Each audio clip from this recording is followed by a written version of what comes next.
ओम जय श्री हरि। कार्तिक महात्म्य अध्याय 12 में जलंधर का विष्णु जी से युद्ध कर वर प्राप्त करना। नारद जी बोले, इंद्रादि देवता उन दैत्यों को अपनी ओर आते हुए देख भयभीत हो विष्णु भगवान की स्तुति करने लगे। देवता बोले, भक्तों के दुखों को दूर करने वाले ब्रह्मा विष्णु शिवादि रूप में जगत का पालन एवं संहार करने वाले तथा गदा शंख पद्म और चक्र धारण करने वाले आपके लिए हमारा नमस्कार है। हे लक्ष्मी पति असुर निकंदन गरुण नायक पीतांबरधारी यज्ञादि क्रियाओं के भोक्ता, हे शरणागत वत्सल, हम आपको बार बार नमस्कार करते हैं। दैत्यों के नाश करने वाले विष्णु भगवान ने देवताओं द्वारा की गई स्तुति से उनके संकट को जान लिया।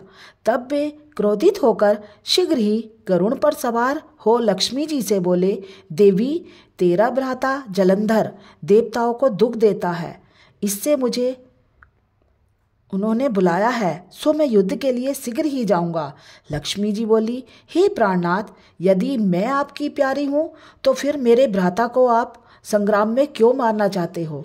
श्री भगवान बोले, शिव जी के अंश से पैदा हुआ ब्रह्मा के वरदान और तेरी प्रीति से यह जलंधर हमारे मारने योग्य तो नहीं है। नारद जी बोले, यह कहकर गरुड़ पर बैठकर शंख चक्र गदा और पद्म को धारण करने वाले विष्णु जहाँ देवता स्तुति कर रहे थे वहाँ पहुँचे। इसके बाद अरुण के छोटे भ्राता गरुड़ के पंखों की वायु से दैत्य आकाश में मेघों की तरह भ्रमण करने लगे। जलंधर दैत्यों को वायु से पीड़ित देखकर आकाश में उछलकर विष्णु के पास गया और तब विष्णु तथा जलंधर दैत्य का बड़ा भारी युद्ध हुआ। दैत्य ने बाणों से आकाश को भर दिया। विष्णु ने अपने बाणों से दैत्यों के रथ की ध्वजा छत्र और घोड़ा काटकर पृथ्वी पर गिरा दिए और फिर एक बाण उसके हृदय में मारा। उससे संभलकर फिर उस दैत्य ने भी बहुत शीघ्र उछलकर गरुड़ के माथे पर गदा मारकर उसको पृथ्वी पर गिरा दिया। विष्णु ने हंसकर अपने खड़ग से उसकी गदा काट दी। उसने विष्णु के हृदय में जोर से घुसा मारा। फिर वे दोनों आपस में मल्ल युद्ध करने लगे। उनकी भुजा के घूंसे और घोटों की मार से पृथ्वी शब्दमान हुई। वे दोनों बहुत देर तक युद्ध करते रहे। तब मेघ जैसी गंभीर वाणी से विष्णु भगवान बोले, मैं तेरे पराक्रम से प्रसन्न हूँ, तू वर मांग, नहीं देने योग्य वरदान भी मैं तुझको दूंगा।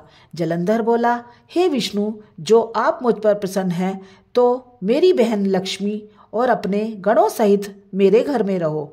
नारद जी बोले, बहुत अच्छा कहकर भगवान सब देवगणों और लक्ष्मी समेत जलंधर के घर में पधारे। तब महाबली जलंधर देवताओं के अधिकारों पर दैत्यों को स्थापित करके पृथ्वी पर आ गया। वह देवता गंधर्व और सिद्धों के बहुमूल्य रत्नों के समान और उत्तम वस्तुओं को अपने अधिकार में करके तथा देव गंधर्व सिद्ध नाग राक्षस मनुष्य सबको अपने पुर में बसाकर त्रिलोकी का राज्य करने लगा। इस प्रकार जलंधर देवताओं को अपने वश में करके पिता तुल्य धर्म से अपनी प्रजा का पालन कर धर्म राज्य करने लगा। नारद जी बोले, एक बार उसकी राज्य लक्ष्मी देखने के लिए गए और भगवान विष्णु की सेवा करने को वहाँ गया। जय श्री हरि, जय श्री हरि। राधा बिन श्याम मिले कैसे, तुलसी बिन भोग लगे कैसे।